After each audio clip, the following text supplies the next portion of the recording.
Mheshimiwa Ruto ameonyesha Wakamba madharau sana. Anakuja hapa Ukambani, anakuja anatutukana sisi. Ukitukana Kalonzo ni sisi umetutukana.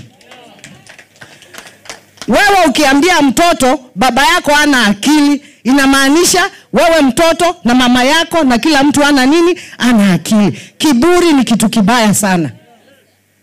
The way I know His Excellency Dr. Stephen Kalonzo Musyoka, hawezi kwenda Sugoi akaanza kutukana Ruto, because he's a man of God.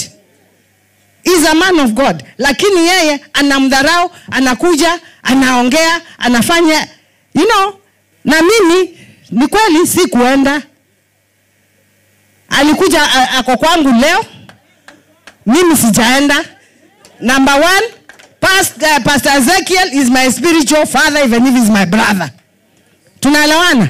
Na hii hapa Pastor Ezekiel, I could not exchange it with anything. Nitaenda, mtu anatukana baba yangu, nitaenda kukaa na yeye tukiongea nini? You know, wanaona Kalonzo ni mpole, Kalonzo ana maneno, he's a diplomat, wanamchukua tu hivi. Wakamba usema, etema yiti ya obudhia. The liver chokes because it is very light. You can eat it very quickly, thinking that it's a very soft meat, it cannot choke you. But I just want to tell him, huyu unacheza na yeye, ndio atakuja kukumalizia maneno.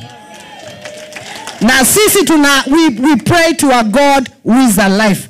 If you disrespect my community, Your Excellency, I am a daughter of this community. I am a daughter of this community. Na community yangu ikitukanwa, I'm sorry, I have no business with you. Even if you are the President of the Republic of Kenya. Respect my people and I'll respect you.